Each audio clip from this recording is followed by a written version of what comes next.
नमस्कार. कल्याणचे सांगताती या कल्याण चॅप्टर मेंबर्सच्या घरगुती मुलाखतींच्या सोहळ्यात मी मिलिंद विनायक ठाणे आपण सर्वांचं पुन्हा एकदा स्वागत करतो. मित्रांनो, आज आपण भेटणार आहोत निखिल जोशी यांना, कल्याण चॅप्टर मेंबर आणि निखिल चेस अकॅडमीचे सर्वेसर्वा. हॅलो निखिल. हॅलो सर, नमस्कार. तू आज इथे वेळात वेळ काढून आलास. तुझे चेस क्लासेसची खूप बिझी स्केड्यूल असतात आणि या सगळ्या कार्यक्रमांना वेळ काढून आज इथे मुलाखत द्यायला आलास, त्याबद्दल पहिल्यांदा तुझे आभार मानतो आणि आपण मुलाखतीला सुरुवात करूया. तू आतापर्यंत मुलाखती पाहिल्या असतील, त्यामुळे जसं प्रत्येकाला सांगतो तसंच तुलाही की पहिला प्रश्न अगदी सोपा आहे या मुलाखतीच्या मैफिलीचा, आणि तो आहे की आपण तुझ्या बालपणापासून सुरुवात करूया. माझं बालपण कल्याणमध्ये गेलं. Born and brought up in Kalyan. लहानपणी सर्वात पहिली शाळा होती सुभेदारवाडा. त्यावेळेला एक मजेदार प्रसंग झाला की 6वीत असताना मला विणकाम या विषयात नापास केलं. सुरुवातच तिथून झाली आणि मग त्याच्यासाठी आईने मग शाळा बदलली. नूतन मराठी विद्यालय. त्याच्यानंतर तिकडनं मग पोद्दार कॉलेजला मी कॉमर्सला 11वी ते TY होतो. आणि हिरेमठ म्हणून सर होते कल्याणमध्ये, त्यांच्याकडे मग त्यांच्यामुळे ऍक्च्युअली मी तेवढं कम्प्लीट करू शकलो. ऑल क्रेडिट गोज टू हिम. बर. म्हणजे शाळा संपल्यानंतर उच्च शिक्षण घेताना महाविद्यालयीन शिक्षण हे कॉमर्स मधून झालं. कॉमर्स हो, BCom. आणि been a Poddar college student. Yes. Fantastic. Poddar college Rupali कॉलेजचा महिमाच काही वेगळा आहे. ग्रेट. बालपणातले किस्से काही गमती शाळा कॉलेजमध्ये आठवतात? शाळा कॉलेजमधल्या अशा तर काही खास नाहीयेत. शाळा कॉलेज पासून चेस खेळायची आवड होती एवढं आहे. बर. म्हणजे माझे काका आजोबा जे होते ते ऍक्च्युली रेल्वेकडनं त्या काळी बुद्धिबळ खेळायचे. बर. त्यांनी मला सुरुवातीचं बुद्धिबळ शिकवलं. बर. आणि अभ्यासापेक्षा खेळ आणि बाकीच्या ज्या ऍक्टिव्हिटीज आहेत त्याच्यातच जास्त इंटरेस्ट होता. बर. TY झाल्यानंतर मी CA इंटर करण्याचा प्रयत्न केला. ते काही माझ्याकडनं झालं नाही. पण मग त्यावेळेला 2007-08 या वर्षांमध्ये मी एक MTL नावाचा कोर्स केला, मास्टर इन टॅक्सेशन लॉ. पण मुळात आवड अशी अभ्यास या विषयाची फारशी मुळातच नव्हती. त्याच्यामुळे पुढे तू त्याच्यात गेला नाही. त्याच्यात त्यांनी त्यावेळेला जॉब ऑफर केलेला होता, पण तो मी घेतला नाही. कारण मला उद्योजक होणं हे लहानपणापासूनचं स्वप्न आहे. अगदी 10वी असल्यापासूनचं की मी स्वतःचं काहीतरी करेन हे माझं स्वप्न आहे. म्हणजे पहिल्यापासून नोकरी कधीच केली मी? नोकरी मी केलेली आहे की 2014ला कसं झालं ऍक्च्युली, तो थोडासा वेगळा भाग आहे की 2007-08ला मी MTL पूर्ण केलं. MTL पूर्ण केल्यानंतर 2 ते 3 वर्ष मी बुद्धिबळ प्रशिक्षक म्हणून काम केलं. त्याही वेळेला काही शाळांमध्ये शिकवायला जायचो. एक KC गांधी होती, एक मेरिडियन नावाची होती, तिथे जायचो. आणि तेव्हापासून मी माझी चेस अकॅडमी चालवतोय. आता जवळजवळ चेस अकॅडमीला 18 ते 20 वर्ष पूर्ण झाली. आणि झालं असं की त्यावेळेला मग माझं नाव वाढत गेलं. मुलांना ते आवडायचं आणि मुलांना ते आवडत असल्यामुळे काय झालं की साधारण 2012 पर्यंत माझ्याकडे अराउंड 70 ते 80 मुलं विदाऊट एनी ऍडव्हर्टायझिंग झालेली. म्हणजे एवढं असं होतं की जे माझं जुनं घर होतं तिथे असं रोड फेसिंग एक वॉल आहे, तिथे मी एक बोर्ड लावलेला. तर शेवटी मी तो काढून टाकला. तो काढून टाकण्याचं कारण हे होतं की आता अजून मुलं आली, त्यांना शिकवणं शक्य नाहीये, फिजिकली बसायला जागा नाहीये. बरोबर, ही अवस्था होती. वा, जबरदस्त. म्हणजे एवढं नाव चेस शिकवतो म्हणून तुझं झालेलं होतं कल्याण. झालेलं होतं. 70 ते 80 स्टुडंट त्यावेळेला होते माझ्याकडे. Great, fantastic. आणि चेस तू लहानपणापासूनच खेळतेस? हो, लहानपणापासून खेळतोय. आणि मला कोणी ट्रेनिंग नाही दिलेलं आहे, सेल्फ लर्नेड आहे पूर्णपणे. बरं, मी आता त्याच गोष्टीकडे येणार होतो की चेस हे तुला शिकवलं कोणी किंवा तुझा चेसवरला गुरु कोण? तर गुरु म्हणजे काका आजोबा होते, तेच म्हणता येतील. ते सुरुवात होती. त्यांनी सुरुवातीचं शिकवलं. पण त्या काळी कसं होतं की कल्याणमध्ये मुळात चेस हा काही म्हणजे कॉमन विषय नव्हता. बरोबर. मला आठवतंय धनेश श्रीखंडे म्हणून कोच होते, त्यांनी मी 11वीत असताना एक आग्रा रोडला एक त्यांनी चालू केलेलं, काहीतरी 6 महिने त्यांचं चालू राहिलं.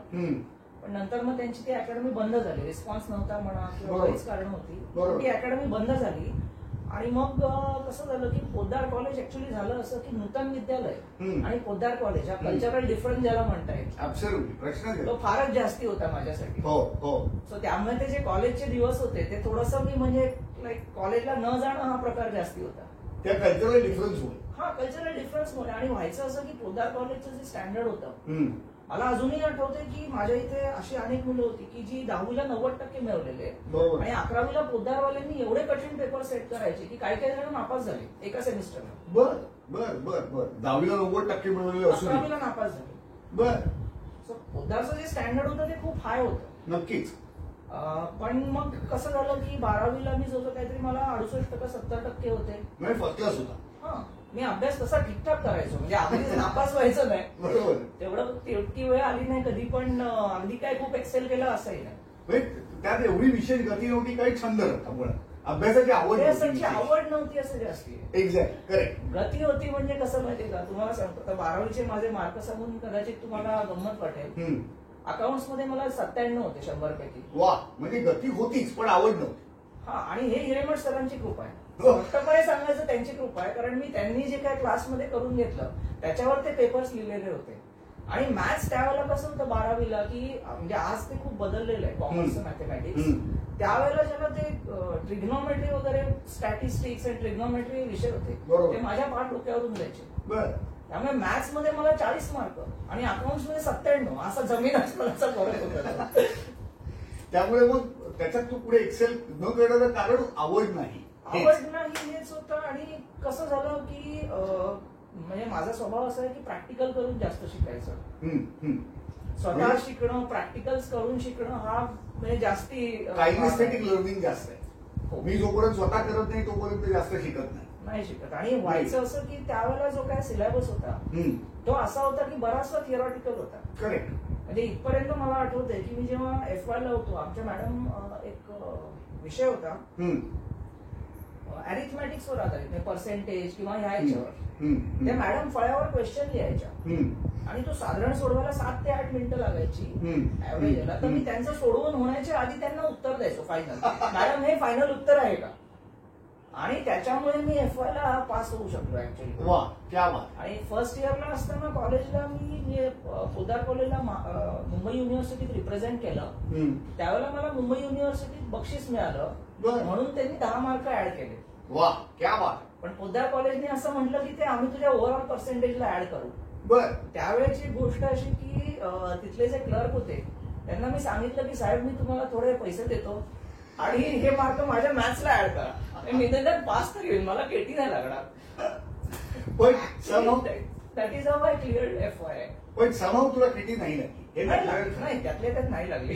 ग्रेट. लागली असती तर आतापर्यंत टीवाय झालो नसतो. बरोबर, गॅरंटेड. आता आपण थोडंसं व्यवसायाकडे येऊ. तू जे म्हणालास की सुरुवातीपासून व्यावसायिक होणं हे स्वप्न होतं आणि चेसची आवड ही काकाजवळ लागली. चेस जनरली तुझ्या पिढीत म्हणा, माझ्या पिढीत म्हणा, हा खेळत असला तरी घरगुती खेळ आहे आणि फार कमी घरात तो खेळला जातो किंवा त्याला प्रोफेशनल प्रोत्साहन देणारी घरटी कमी आहे. राईट. क्रिकेट हा त्यातल्या त्यात सगळेजण खेळतात, त्या क्रिकेट आपल्याकडे हा धर्मच आहे दुसरा. आणि आता तो जास्तच वाढलाय कारण हल्ली मुली पण क्रिकेट खेळतात. त्याबरोबर कबड्डी आहे प्रोफेशनल रूपात गेला, पण चेसला प्रोत्साहन देणारे फार कमी आहे. सो चेसला काकाजोबांनी प्रोत्साहन दिल्यानंतर तू ते प्रोत्साहन टिकवलंस कसं? टिकवलं म्हणजे कसं आहे, स्वतः उद्योजक होण्यासाठी तो त्यावेळेला एकच मार्ग दिसत होता. बरं, चेस शिकवायचा याचा व्यवसाय शिकवायचा याचा व्यवसाय. कारण मला आठवतंय की म्हणजे जेव्हा मी 2007-8ला ठाण्याला जायचो तर केळकर म्हणून मॅडम होत्या, त्यांची ती इन्स्टिट्यूट होती आणि त्यांनी तो मास्टर इन टॅक्सेशनचा कोर्स होता. जेव्हा मी तिथे जायचो तेव्हा माझं शेड्यूल असं होतं की सकाळी त्यांच्या इथे 5 तास ते शिकायला जायचं आणि येताना कसं व्हायचं की उद्योजकतेचा भाग असा, तो त्याच्याबद्दल थोडंसं सांगतो की तिथे ठाणे स्टेशनच्या बाहेर ती पुस्तकं विकणारे असायची. हो, अजूनही असतं. तर तिथे मी काय करायचो की तिथे ती पुस्तकं विकत घ्यायचो. मग तिकडनं मला थोडंफार शेअर मार्केट बद्दल कळायला लागलं. बरोबर. मग ती पुस्तकं वाचून ती जुनी पुस्तकं असायची, त्यांचा म्हणजे मे बी ठीक आहे ती जुन्या काळातली असतील, त्याचा त्या काळी रेफरन्स नसेल, रिलेव्हन्स नसेल. बरोबर. पण मग ती वाचून त्याची आवड लागली. मग आता जर का शेअर मार्केट करायचं तर कॅपिटल पाहिजे, ते कुठून आणणार? बरोबर. आणि माझ्या घरात वातावरण असं होतं की म्हणजे आई रुईया कॉलेजला टीचर, बाबा सेंट जॉर्ज हॉस्पिटलला केमिस्ट होते त्यावेळेला. तर त्यामुळे असं होतं की त्यांनी ते असं पठडीतलं म्हणतात तसं ते आयुष्य त्यांचं होतं, चौकटीतलं आयुष्य. आणि त्यांच्या दृष्टीने ते 100% बरोबर होते. बरोबर. कारण जी सुरुवातीची परिस्थिती होती त्यांच्या, म्हणजे मला आठवतंय माझ्या लहानपणीची परिस्थिती होती की वैद्यवाडीत एका चाळीत राहायचो. तिकडनं मग आईबाबांनी नूतन विद्यालयाच्या बाजूला पहिलं घर घेतलं. बरं. त्यामुळे त्यांच्या दृष्टीने ते योग्यच होते. बरोबर. आणि त्यांची जी काय म्हणजे माझ्याबद्दलची स्वप्न म्हणा किंवा जे काय त्यांचे विचार होते आणि माझे हे पूर्णपणे उलट्या दिशेने चालायचे. बरोबर. अगदीच. म्हणजे प्रवाहाच्या विरुद्ध पोहणं हा तुझा मूळ पिंड आहे असं आपण म्हणतो तर वावगं ठरणार नाही. हा, प्रवाहाच्या विरुद्ध पोहणं आणि किंवा स्वतःची जे स्वतःला पटेल ते करणं. एक्झॅक्टली. म्हणजे मला जर पटत असेल पण ते कितीही जर लोकांना पटत नसेल किंवा दुनियेला पटत नसेल तरी ते मी करणार आणि मी कसं बरोबर ते प्रूव्ह करणार ही धमक निखिल जोशी दाखवली. आणि प्रयत्न तर असतो निश्चितपणे. आणि आम्हाला एक कल्याण चॅप्टरमध्ये वेळोवेळी जाणवतं जेव्हा तू एज्युकेशन स्लॉट घेतोस कल्याण चॅप्टरकडनं कोऑर्डिनेटेड ट्रेनर म्हणून किंवा जेव्हा तू मुलांची बोलतोस चेसबद्दल किंवा स्टॉक मार्केटच्या टीव्हीवर तू देतोस तेव्हा एकदा जाणवतो की अहो मी याच्यावरती प्रयोग करून बघितलेले आहेत आणि मी सांगतो तुम्हाला माझा अनुभव आहे आणि याच्यातली निखिलची ऑथॉरिटी जाणवत राहते. त्यामुळे त्याच्याबद्दल पुढचा प्रश्न की चेस कोच व्हायचं हा व्यवसाय कल्याणमध्ये एकच अकॅडमी ती सुद्धा 6 महिन्यांनी बंद झाली. ही त्याच्या मागची बॅकग्राऊंड. दुसरं कोणी चेस शिकवायला नामवंत नाही ही परिस्थिती. आणि त्याच्याच बरोबर तू स्टॉक मार्केटच्या पण अपडेट द्यायला लागला. स्टॉक मार्केटचा अभ्यास करून अगेन पॅशन किंवा आपण असं म्हणू आवड कन्व्हर्टेड इंटू प्रोफेशन. बरोबर. सो स्टॉक मार्केटकडे कसा वळलास? स्टॉक मार्केट म्हणजे असं की जेव्हा 10वी 11वीला होतो तेव्हा ते टीव्हीवर दाखवायचे की याचे रेट्स खाली जात आहेत याचे रेट्स वर जात आहेत. मग तिकडनं मग असं वाटायला लागलं की अरे आपण जर का हा व्यवसाय म्हणून करायचा प्रयत्न केला तर याच्यात काहीतरी होऊ शकेल. बरं. मग त्याच्यानंतर मग त्यावेळेला जवळजवळ मी 150 पुस्तकं वाचून काढली. वा क्या बात आहे. हा. आणि म्हणजे 2012च्या वेळेची एक गोष्ट सांगतो की 2011च्या ऑक्टोबर महिन्यात मी असं लिहून दिलेलं होतं म्हणजे मला अजूनही आठवतं तो कागद मला मिळाला तर मी दाखवीन कधी की 1 जानेवारी 2012 या दिवसापासून शेअर बाजार वाढायला लागेल. आणि जर तुम्ही जुन्या काळाचे चार्ट्स ते 12-13 वर्षांपूर्वी चेक केले तुम्हाला लक्षात येईल की ते त्याच दिवशी वाढायला लागलेले. वा क्या बात. याचं कारण असं की एक शेअर मार्केट अनालिसिस करण्याचे इलियॉट वेव्ह अनालिसिस या नावाची एक पद्धत आहे. आता हे कसं मला शिकायला मिळालं हेही सांगतो की माझ्या मित्रांनी मला एक जुनी हार्ड डिस्क दिली त्याची. त्याच्यात शेअर मार्केटची काही पुस्तकं पीडीएफ मध्ये होती. बरं. क्या बात. आणि झालं असं की ते इलियॉट वेव्ह अनालिसिस ऍक्च्युली खूप कॉम्प्लेक्स ज्यांनी तो विषय वाचला असेल त्यांना त्याची कल्पना असेल की तो किती कॉम्प्लिकेटेड होऊ शकतोय. आणि त्यावेळेला कसं झालं की ते जे पुस्तक होतं ना ते कॉम्प्युटरमध्ये एक अशा फॉर्मॅटमध्ये होतं की त्याची प्रिंटआउट घेता येत नव्हती अनफॉर्च्युनेटली. आणि ते काय म्हणजे जे कॉम्प्युटरची स्क्रीन असते ती त्याच्यात वाढत पण नव्हती. मग त्यावेळेला मी काय केलं की असं भिंगातनं बघून ते अख्खं पुस्तक लिहून काढलं. बरं. दॅट वॉज ऑलमोस्ट 700+ पेजेस लिहून काढलं. वा. पूर्ण लिहिलेलं आहे म्हणजे मला ते पॅटर्न असे मेमरीत पाठ आहेत. हे असं झालं की असं होणार असं झालं की असं होणार. आणि त्या ह्याच्याने मग कसं झालं की 2012ला म्हणजे तो मी सांगितलेलं की ह्या तारखेपासून हे असं व्हायला लागेल. बरोबर. तसं होत होतं पॅटर्नच्या अभ्यासावरून. त्याचं तुम्हाला कारण सांगतो 2008 सालचा फॉल मला वाटतं काहीतरी 65 आठवडे चाललाय. आणि त्याच्यानंतर 2011चा आहे ना तोही टाइम वाईज तितकाच वेळ चालणार होता. अगदी. आणि तो तेव्हा मार्केट डिप्लीट ऑब्लिस होतं. मार्केटला गती नव्हती आणि मार्केट स्टेबलही होत नव्हतं. व्हॉलेटाईल हेच नेचर होतं मार्केट. व्हॉलेटाईलही होतं. 2008ची मंदी म्हणजे कसं झालं की सुरुवातीच्या काळात ऑलमोस्ट म्हणजे कसं झालं की मी बाकीची पण कामं करायचं छोटी कामं की जसं कुरिअर बॉयचं काम केलंय हे आता घरी माहित नाहीये. घरी माहिती पडलं तर फटके पडतात पण काय दुसरा रस्ताच नव्हता. मग असं करत त्यावेळेला 2008ला मी कॅपिटल थोडंसं जमा केलं आणि ऑलमोस्ट 1.5-2 लाखाचं काहीतरी होतं आणि ते मी 4 लाखाला नेलेलं. पण 2008च्या मंदीत जो शेअर घेतलेला तो सर्किट लागत खाली आला. बरोबर. आणि दॅट बिकम 80,000. सरळ सटकन पडलं. 80% सरळ गेलं ते. पण मी तो होल्ड केला. मला माझ्या अभ्यासावर विश्वास होता आणि तोच शेअर नंतर मी जो 25 रुपयाला घेतला तो 10 रुपये झाला. तो नंतर मी 40ला विकला 3 वर्षांनी. वा क्या बात. मी धरून ठेवले 10,000 शेअर होते मला आठवतंय. 25 रुपये. फॅन्टॅस्टिक. म्हणजे त्याचे तू डायरेक्ट 2.5 लाख रुपये घेतले? नाही 4 लाख. नाही 10,000 2.5 लाखाचे 4 लाख केले. हा म्हणजे 2.5 लाख त्याची कॅपिटल व्हॅल्यू झाली त्याचे 4 लाखापर्यंत तू एक्सेल करत. येस. उत्तम. आज तू स्टॉक मार्केट बद्दल बोलताना म्हणजे ज्या ऑथॉरिटीने बोलतोस तसंच तू लोकांना ट्रेनही करतोस. येस. तुझा कॅन्डलस्टिक्सचा अभ्यास अतिशय सुंदर आहे. हे तू ज्यांना शिकवलंयस त्याचं कुणीही सांगू शकेल. तुला ट्रेन्स अप्रतिम वाचता येतात. तुझा निफ्टीचा अभ्यास छान आहे. सो ही तू आवड म्हणून केलीस. हो. याच्याबद्दलचे पुढचे काही फ्युचर प्लॅन्स आहेत का? पुढचे फ्युचर प्लॅन्स आता तरी नाहीये. त्याचं कारण कसं झालं की त्यावेळेची गोष्ट सांगायची आहे की म्हणजे जेव्हा मी 2012-13 त्या आसपास असेल त्यावेळेला घरचे माझ्या लग्नाचा विचार करते. मलाही वाटायचं की ठीक आहे व्हावं. त्यावेळेला बऱ्याच मुलींनी रिजेक्ट केलं कारण त्यावेळेला असं होतं की सेल्फ एम्प्लॉइड असणं काइंड ऑफ क्राईम होता. बरोबर. सहज ऍक्सेप्टन्स मिळायचं नाही की ती मानसिकता नव्हती ब्राह्मणांमध्ये. आणि मग त्यामुळे कसं झालं की त्यावेळेला मग मला कोणीतरी सांगितलं की अरे निखिल ते एनएससीच्या एक्झाम्स असतात. So if you give those exams तुला रेकॉग्निशन मिळेल. करेक्ट.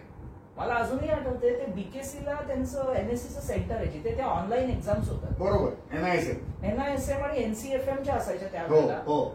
त्यावेळेला मला आठवते मी एका आठवड्यात एनआयएसएम प्लस एनसीएफएम याचे 17 मॉड्यूल क्लिअर केले होते. वा क्या बात. त्यांना म्हटलं जेवढे असतील नसतील सगळे देतो मला काही प्रॉब्लेम नाही. रजिस्ट्रेशन कर एक्झाम नाही. एका दिवसाला 4 मॉड्यूल म्हणजे 4-3-3 अशा गतीने केलेले. 4-4-3 असं करत करत एका आठवड्यात 17. करेक्ट.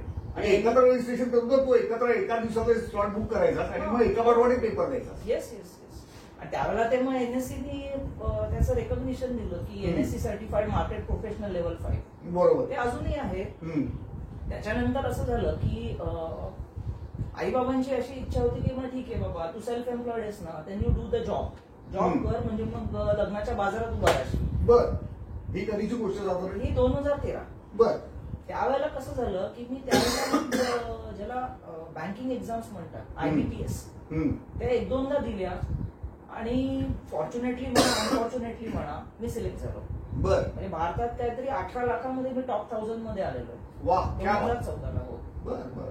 ग्रेट. इथे ओपनचा कट ऑफ ओपन कॅटेगरीचा 65 मार्क होता. ते मी 91 स्कोर केलेला. वा. Excellent. That too without taking any training from formal training असं काहीच नव्हतं. बरोबर. स्वतःचा अभ्यास. आम्ही रेल्वे स्टॉलवरती पुस्तकं मिळायची त्यावेळेला. ती वाचून वाचून सेल्फ ट्रेनिंग करत करत तिथपर्यंत गेलो. Self taught invention. Self invention. Elliott wave करू शकतो हे काय? ऍब्सोल्युटली. प्रश्न नाही. सो मला देखील हाच कॉन्फिडन्स तुझ्याचा प्रचंड भावतो. आणि किंबहुना मला असं वाटतं की तुझी सर्वात बेसिक आणि स्पेशल क्वालिटी आहे की आलं अंदर घेतलं शिंग. ठीक आहे. समोर दिसतंय करावं असं वाटतंय करून मोकळं होणार. जो होता अच्छे केले. आणि याच्याने मला वाटतं आजपर्यंत तुझी प्रगती साधलेली आहे. आता मी थोडंसं परिवाराकडे येतो. तुला तुझं लग्न आलंय, बायको आहे, मिसेस नोकरी करते आणि तुला एक गोड मुलगी आहे. तर जरा त्यांच्याबद्दल जरा सांग. माझं लग्न झालं 2015ला. म्हणजे ते कसं झालं की ऋतुजाला मी ज्यावेळेला म्हणजे पहिल्यांदा भेटलो त्यावेळेला मी स्पष्ट बोललो की शेवटची मुलगी मी बघणार आहे. बर. त्याच्यानंतर नाही लग्न झालं तर ठीक आहे. Okay for me. मला फरक नाही पडत आहे. बरोबर. ठीक आहे. आणि फॉर्च्युनेटली ते झालं. मे बी ते तसं व्हावं म्हणून आतापर्यंत जे काय ज्या रिजेक्शन झाल्या ते त्याच्यासाठी झाले. जो होता अच्छे केले होते हे तर 100% आहे. 2000 जून 2014 ते मार्च 2015 मी IDBI बँकला मॅनेजर म्हणून काम केलेलं आहे. IBPS इंटरव्ह्यूज वगैरे झाल्यानंतर. आणि मला अजूनही आठवतंय त्यावेळेला बारामतीला पोस्टिंग होतं. माझा क्लास शिकवण्यासाठी मी काय करायचो की मला चेस क्लास कुठल्याही परिस्थितीत सोडायचा नव्हता. कारण मी तो मिळवलेला इतक्या वर्षात. हा ते कुठल्याही परिस्थितीत नाही. मग मी काय करायचो शनिवारी ऑफिस संपलं की बारामतीहून कल्याणला यायचो. ऑलमोस्ट 8 तासांचा बसचा प्रवास असायचा आणि उभं राहून करायला लागायचा. तो करायचा. मग संडेला मी अख्खा दिवस क्लास घ्यायचो आणि मग संडे नाईटला रात्री 12 वाजता इथून ट्रेन असायची. 12:30ची असायची काहीतरी. तिथून मुंबई पुढे पॅसेंजर नाही पुण्याच्याही पुढे. पुण्याच्या पुढे झालं. दौंडला उतरायचं सकाळी 4:30ला. तिथून ती शटल ट्रेननी बारामतीला जायचं आणि मग परत सोमवारी ऑफिस करायचं. असं मी 9 महिने केलेलं आहे.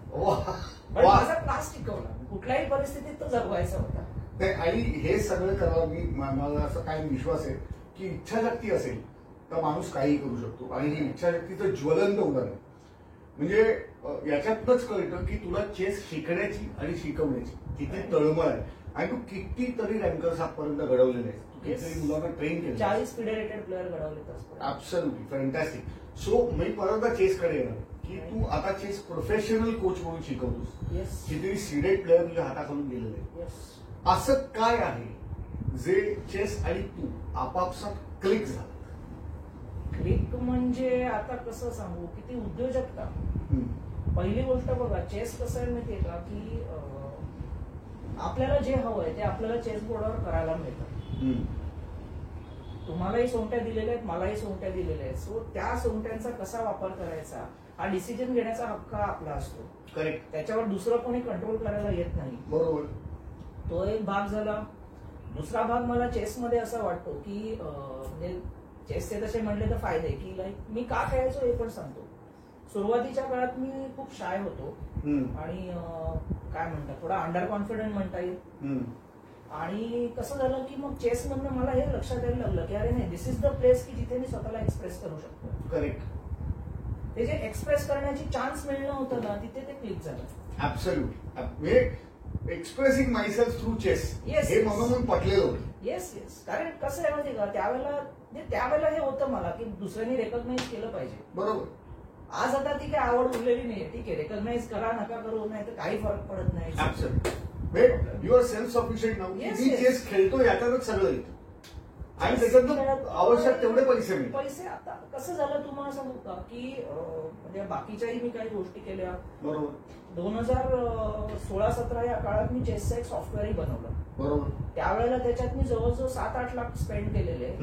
पण जसं ते सॉफ्टवेअर पूर्ण झालं आणि वेबसाईट लॉन्च झाली, त्यांनी जीएसटी हे केला, इम्पोज केला. आणि त्यांनी अचानक रूल आणला की तुम्ही जर ऑनलाईन विकताय you should have GST number. Correct. त्याच्यात ते सगळं कोलमडलं. बरोबर. पण मग असं झालं की मग नंतर तोपर्यंत मी 2014 पर्यंत जो चेस क्लास मी कोलॅप्सच झालेला. एका संडेला घेऊन टिकला नाही तो तितका जेवढा आधी होता 2014च्या आधी. आणि नंतर मग तो परत रिबिल्ड करायला लागलो होतो. बरोबर. 2018-19 ही खूप छान वर्ष होती. मग सगळा फोकस जो होता तो त्याच्याकडे वळला. बरोबर. Offline coaching. बरोबर. आणि असं झालं की 2019 पर्यंत बऱ्यापैकी सेट झालेला. आणि मला आठवते जवळजवळ परत 70 ते 80 मुलं झालेली. अजूनही आठवते की त्यावेळेला अशी परिस्थिती होती, ऍडव्हान्स बॅचला एका वेळेला 24 मुलं असायची. वा. साधारण माझा जो क्लास आहे तो 250 स्क्वेअर फीट कार्पेट्स आहे. एका वेळेला 20च्या वर बसू नाही शकत. बरोबर. जो सगळ्यात कमी वजनाचा होता त्याला आम्ही कपाटावर बसवायचो. त्याला सांगायचो की तिथून उडी मारल्यास तुझी जबाबदारी. बरं. पण ती मुलं तेव्हाही ते ऐकायला यायची की अरे नाही सर काहीतरी चांगलं शिकवतात, विच ते त्यांना बाहेर मिळायचं नाही. नक्कीच, प्रश्नच नाही. आणि 2019 ला तुम्हाला सांगतो की साधारण माझ्या अकॅडमीला 320 ट्रॉफ्या झाल्या. वा. या ट्रॉफ्यांचा रेकॉर्ड ठेवायला मी त्यावेळेला एका माणसाला 3000 द्यायचो महिन्याला. बर. रेकॉर्ड ठेवायलाही वेळ नाही अशी परिस्थिती होती. ग्रेट. फॅन्टॅस्टिक. चेसची जर्नी ही प्रचंड थ्रिलिंग आहे. खूप थ्रिलिंग. आणि हे तुझ्या बोलण्यात पण कळतं आणि आता जेव्हा कधी तुझ्या क्लासमध्ये यायला मिळतं आणि तुझ्याशी गप्पा मारता येतात तर जाणवतं की क्लासची संरचना बघून त्या ठिकाणी ठेवलेला पॉईंट बघून की संध्याकाळी त्या क्लासमध्ये काय गर्दी असते. आम्ही संध्याकाळी सुद्धा तिकडे मिटिंग केलेलं आहे, त्यामुळे आम्हाला माहिती आहे की गर्दी असते. आणि मध्ये घेरलेला जेव्हा निखिल शिकवत असतो तेव्हा निखिलची काय अवस्था असते. पण दॅट्स फॉर इन इटसेल्फ. कारण आपली पॅशन जेव्हा फुलफिल होते माणसाला काय वाटतं ना हे मला पुरेपूर कळू शकतं. कारण मी सुद्धा इन्स्टिंक्टवर जगणारा माणूस आहे. परत एकदा मी मुलीकडे येतो. मुलीला चेस खेळायची आवड आहे? मुलगी आता 7 पूर्ण नाहीये, त्यामुळे मी स्वतः शिकवत नाहीये. अच्छा. पण तिला शिकवणार एवढं नक्की? तिला शिकवीन आणि तिला आवड असेल तर ती त्याच्यात पुढे जाईल, नाही तर तिची जी आवड असेल ती तिने जपावी. बरोबर. असं काही कंपल्शन नाही. म्हणजे वडील म्हणून तिची जी आवड असेल तिला पूर्णपणे सपोर्ट करण्याचा निर्णय आहे. येस, 100%. पण खेळली तर आवडेल बाबा म्हणून? खेळली तर आवडेल पण चॉईस तिचा असेल. Exactly. Fantastic. What a father you would be. परत एकदा येतो स्टॉक मार्केट आणि चेस याची जी सांगड तू करलीस प्रोफेशन किंवा व्यवसाय. येस. ठीक आहे. ही सांगड इकडनं पुढे मोठी होणार आहे, त्याचे फ्युचर प्लॅन्स काय? बघा, फ्युचर प्लॅन सध्या तरी म्हणजे ऍक्च्युली असं आहे की मी आतापर्यंत आयुष्यात जे काय प्लॅनिंग केलं तसं फारसं कधीच झालेलं नाहीये. सो जनरली मी असं केलंय की प्लॅनिंग हा जो विषय तो बंद केलेला आहे. पुढच्या 6 महिन्यांपर्यंतच मी विचार करतो सध्या तरी. एक मी बिगिनर्स कोर्स म्हणून पुस्तक लिहिलेलं आहे. बरं. आपल्या चेसवरती. म्हणजे जे सुरुवात करणारे आहेत, ऍक्च्युली चेसचा इश्यू असा असतो की चेसला सिलेबस नाहीये. बरोबर. आणि मला कोणी टीचर नव्हता, त्यामुळे मला शिकवायचं कसं आहे बऱ्याचदा कळत नव्हतं. सेल्फ मेड प्रयोग करून करून करून ते झालेलं आहे. बरोबर. आणि इथपर्यंत झालेलं आहे की स्टुडंट्स, मी तुम्हाला सांगतो की 2019 ला एक स्टुडंट होती हिमाया गर्ले, ती नॅशनल सिल्वर मेडलिस्ट आहे. वा. येस. या मुलांमध्ये चेसनी खूप फरक पडतो. एक स्टुडंट होता आराध्य टिकम नावाचा, त्याचंही थोडंसं सांगायला आवडेल की माझ्याकडे आला 2018 ला, तेव्हा तो साधारण 5वीत असेल. त्याच्या शाळेत आणि त्याच्या जो आधीचा चेस क्लास होता तिथे तो डंब किड म्हणून ओळखला जायचा. बर. पण माझ्याकडे आला, मी माझ्या मेथड्सनी त्याला बरंचसं ट्रेनिंग दिलं. तुम्हाला टचवूड सांगतो की नोव्हेंबर 2018 ते जून 2019 या काळात त्यांनी 60,000 रुपयाची प्राइजेस मिळवली. वाह, क्या बात. ज्याच्यात कॅश प्राइजेस 32,000ची, जी ओपन मध्ये खेळून मिळवली, वयोगटाच्या स्पर्धांमध्ये नाही. आणि वयोगटाच्या स्पर्धांमध्ये 4 सायकली जिंकल्या. वाह, क्या बात. नंतर त्याच्या आईवडिलांनी त्याला सायकलच्या स्पर्धांना पाठवणं बंद केलं, कारण अजून सायकल आल्या तर उभे कुठे करणार, ही भानगड झाली. फॅन्टॅस्टिक. म्हणजे ही अचीवमेंट आहे खरोखर. ती करायची आणि त्यावेळेला ती टीम पण तशी होती. बरोबर बरोबर. मग आता तू एकटा चेस शिकवतोस आणि माझ्याबरोबर महेश जोशी म्हणून माझा पार्टनर आहे, तो बिगिनर्सना शिकवतो आणि मी इंटरमिजिएट आणि ऍडव्हान्सला शिकवतो. अच्छा, म्हणजे तुम्ही तुमची जबाबदारी वाटून घेतली. Yes yes. फॅन्टॅस्टिक. आता मी थोडंसं नेटवर्किंगकडे बोलतो. गेली 3 ते 4 वर्ष तू बीबीएनजी बरोबर आहेस आणि हा तुझा नेटवर्किंग फोरमचा प्रवास हा खरोखर लक्षणीय आहे. तुझी प्रगती पण काबिल तारीफ आहे. एक मेंबर, नुसताच येणारा मेंबर, त्याच्यानंतर रेग्युलर येणारा मेंबर, त्याच्यानंतर पॅशनेटली बीबीएनजी कल्याण चॅप्टरला फॉलो करणारा मेंबर, जिकडे बाबा माझी गरज आहे मी कॉन्ट्रीब्युशन देणार. हा पहिल्यापासूनच तुझा मला भावलेला स्वभाव आहे की ठीक आहे, जिकडे कमी तिकडे आमचं काम सांगा फक्त. जर ते मला माझ्या वेळेत जमणार असेल आणि हे करणार असेल तर काय कमी काय, जास्त काय, लहान काय, मोठं काय, निखिल जोशी बदलत नाही आणि your a perfect team player. So हा एकंदर प्रवास आणि त्याचा तुझ्या व्यवसायाला झालेला फायदा याबद्दल काय सांग? व्यवसायाला झालेला फायदा म्हणजे कसं आहे की मी मुळात जो नेटवर्किंग फोरम त्यावेळेला जॉईन केला, ऍक्च्युली मी केलेला एकदम सुरुवातीला, म्हणजे प्रीती फडके आपल्या जेव्हा त्या चॅप्टर हेड होत्या तेव्हा मी ते देशमुख सरांच्या ऑफिसला मीटिंग व्हायच्या, 2-3दा गेलो. पण व्हायचं असं की त्यांच्या नेमक्या संध्याकाळी असायच्या, त्यामुळे मग ते शक्य झालं नाही. बरोबर. पण जसं प्रबोध सरांनी मला सांगितलं की आता सकाळी असतात, मी उड्या मारत जॉईन झालो. म्हटलं चला आता आपल्याला चान्स मिळाला. बरोबर. आणि नेटवर्किंग फोरम जॉईन करण्याचा मुख्य उद्देश असा होता की समवयस्कांबरोबर राहता यावं, हा खरा उद्देश होता. बरोबर. कारण तोपर्यंत फक्त लहान मुलं आणि ते त्यांच्या आई वडिलांचं तेवढंच विश्व होऊन बसलं होतं. असं म्हणलं त्याच्यातनं थोडं बाहेर पडलं पाहिजे. बरोबर. नेटवर्किंग फोरम मध्ये आल्यामुळे काय झालं की मी थोडासा प्रोफेशनल झालो. To be very frank with you, मला अजूनही आठवते तुम्हीच मला कुठलं आपलं चांगल्या कपड्यांबद्दलचं अवॉर्ड असतं ते दिलेलं आहे. प्रोफेशनल ग्रूमिंग झालं आणि इट्स ऍक्च्युली नेसेसरी. तो बीबीएनजीचा खूप फायदा झाला. दुसरी गोष्ट मला अशी वाटते की बीबीएनजी मध्ये जी वेगवेगळ्या प्रकारची माणसं येतात, एक तर वेगवेगळ्या लोकांना तुम्ही भेटू शकता, त्यांचं ऑब्झर्वेशन करू शकता. मी खूप जणांचं ऑब्झर्वेशन करतो. नुसतं रीडिंग करायचं काहीच करायचं नाही. नुसतं मी माझा स्वभाव असा आहे, नुसतं रीड करायचं, हा कसा वागतोय बघत राहायचं. पण ह्याच्यातनं खूप काही शिकायला मिळालं. नक्कीच. आणि बीबीएनजी हे नो डाऊट की नाव माझ्यासाठी फॅमिली आहे. Fantastic fantastic. आणि कल्याण चॅप्टरच्या जवळपास सगळ्या मेंबर्सचा अनुभव आहे. कारण कल्याण चॅप्टर इज नोन फॉर दर बॉन्डिंग अँड टुगेदरनेस. आणि प्रत्येकाचं मत हे असं आहे की कल्याण चॅप्टर एक्सटेंडेड फॅमिली. सो हे तुझंही काही वेगळं नाही. आता मला परत एकदा यायचं आहे, नेटवर्किंग फोरम पण ट्रेनिंगचा एक्सपिरियन्स. मागच्या वर्षी तू कल्याण चॅप्टर तर्फे ट्रेनिंग कोऑर्डिनेटर झालास, जेव्हा सागर विद्वांस आपले चॅप्टर हेड होते. आणि तू गेले जवळपास 10 महिने ट्रेनिंग कोऑर्डिनेटर म्हणून कल्याण चॅप्टरसाठी काम करतोस. तू वेगवेगळे एज्युकेशन स्लॉट घेतोस आणि 15 मिनिटांच्या कमी वेळेत तू जे मुद्दे देऊन जातोस ते बरेच वेळेला चांगले टेकअवेज देऊन जातात. एक तर आपला कॉन्टेंट जबरदस्त असतो, पण माझं स्वतःचा एक कॉर्पोरेट ट्रेनर म्हणून असं मत आहे की चांगला कॉन्टेंट हा एक भाग आणि चांगला कॉन्टेंट डिलिव्हर करणं हा दुसरा भाग. सो चांगला कॉन्टेंट जरी आपल्याकडे असला तरी तुझी डिलिव्हरी देखील इफेक्टिव्ह असते, ह्युमरस असते, तू इन्व्हॉल्व्ह करतोस लोकांना. तो हा मागच्या जो 10 महिन्यांचा काळ आहे ट्रेनिंग कोऑर्डिनेटर, त्याचा अनुभव कसा होता?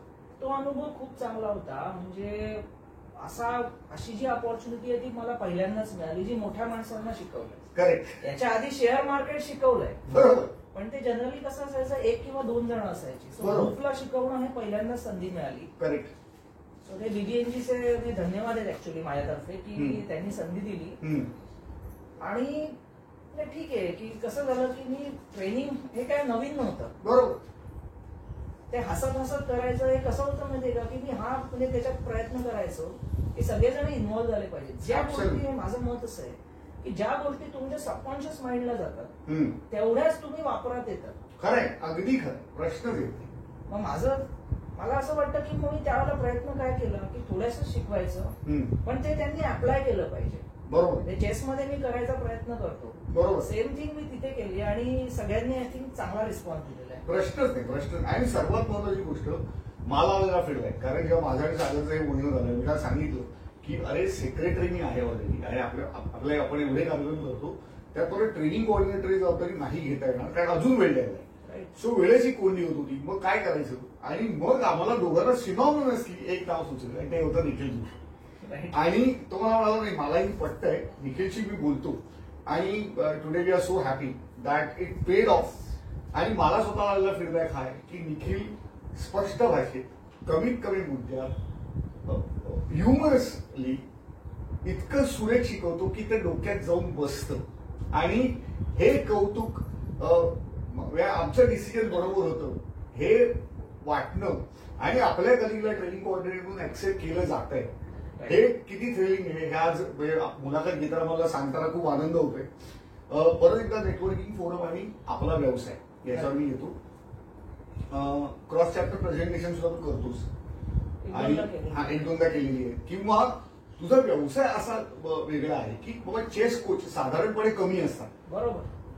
सो चेस कोच आणि स्टॉक मार्केट असं एक वेगळं कॉम्बिनेशन जेव्हा तू घेऊन जातोस, आणि जेव्हा लोक तुझ्याकडे बघतात की अरे व्हॉट्स in it for me, WIFM म्हणजे मी निखिल जोशींना का भेटा, तर तू तेव्हा समोर आलेल्या व्यक्तीला अप्रोच कसा करतो, स्पेसिफिकली नेटवर्किंग फोरम मध्ये किंवा इव्हन अदरवाईज. पहिली गोष्ट मी काय सांगतो की चेसच्या बाबतीत असं म्हणायचं झालं तर की चेसचे फायदे नक्की काय आहेत. जसं तुमचं इमॅजिनेशन वाढतं, तुमचं कॉन्सन्ट्रेशन वाढतं, तुमचं ऑब्झर्वेशन कपॅसिटी जी आज खूप रिक्वायर्ड आहे ती वाढते, आणि पेशन्स वाढतो. फॅन्टॅस्टिक. ज्या कोणा व्यक्तीला हे वाढवायचं असेल त्याला chess is one of the very useful tools.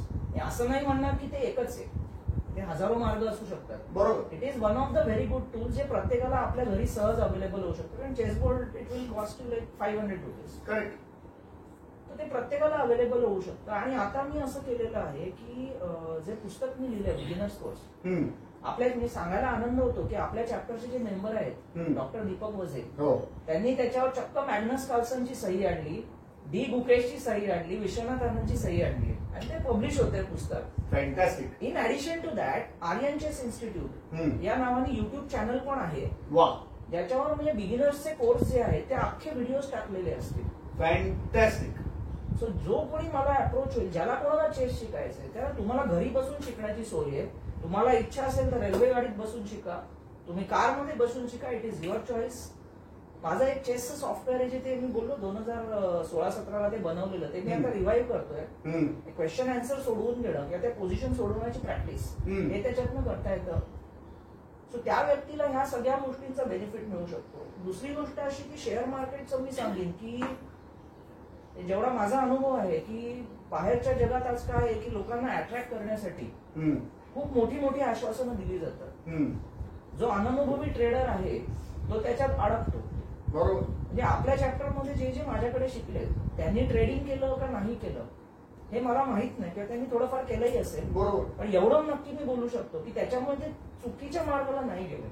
हे फार महत्वाचं. ऍटलिस्ट ते तुमच्यासारख्या कॉम्पिटंट फायनान्शियल प्लॅनरकडे आले and they are not going to futures options और ते मार्ग की ते सरळ सरळ खड्ड्यातच घेऊन जातात 90% केसेस. अगदी अगदी अगदी. आणि हा त्याचा मला वाटतं सर्वात मोठा फायदा आहे जे तुझ्याकडे शिकल्यामुळे त्यांना मिळाला असं माझं मत आहे.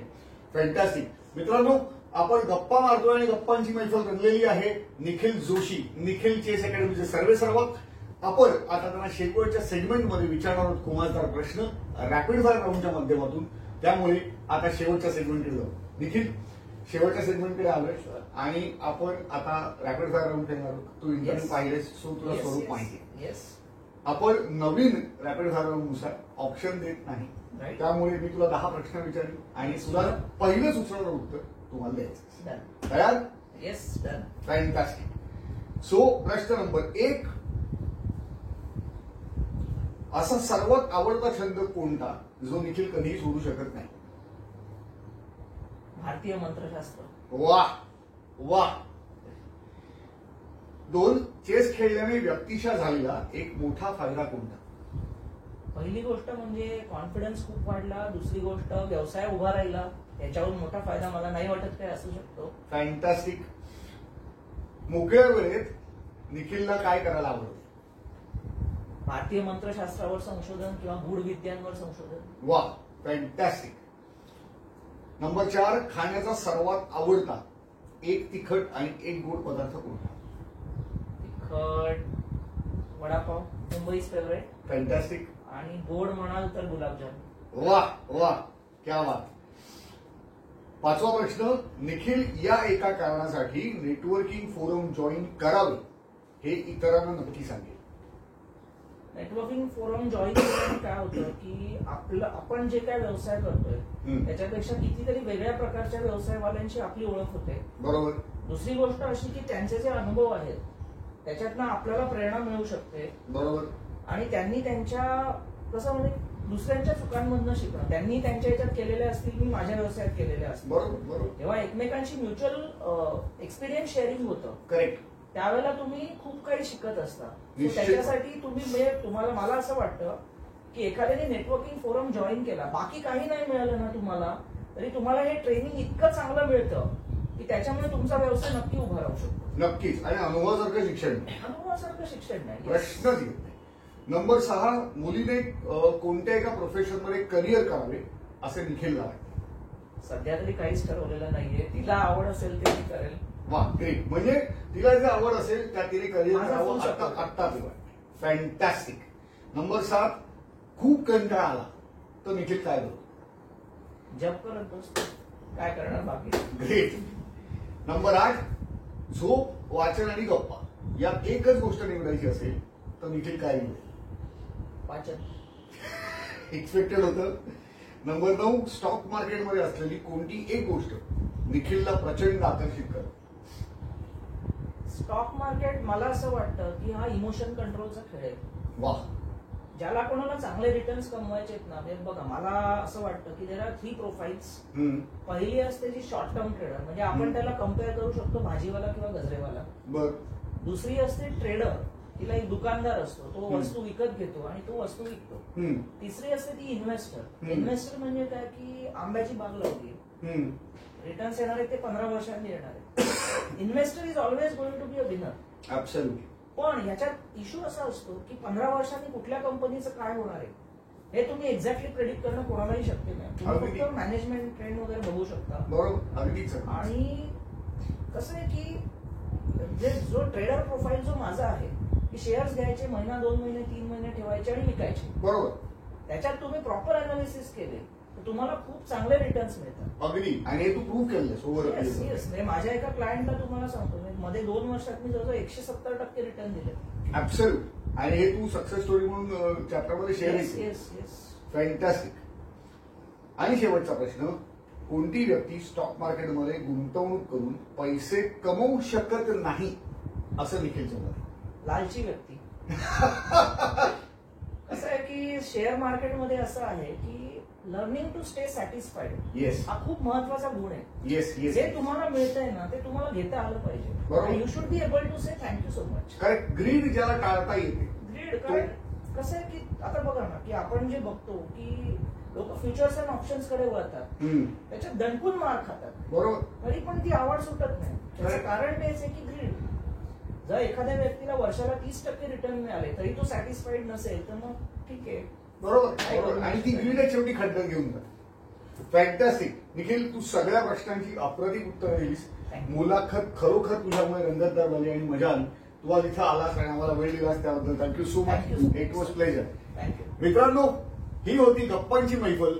आपले मेंबर आणि कोर टीम मेंबर देखील निखिल जोशी निखिल चेस क्लासेस चे सर्वे सर्व आज आपण ही मुलाखत इथे थांबवतोय. नवीन भागात नवीन मेंबरला घेऊन भेटू. तोपर्यंत काळजी घ्या. धन्यवाद. थँक्यू.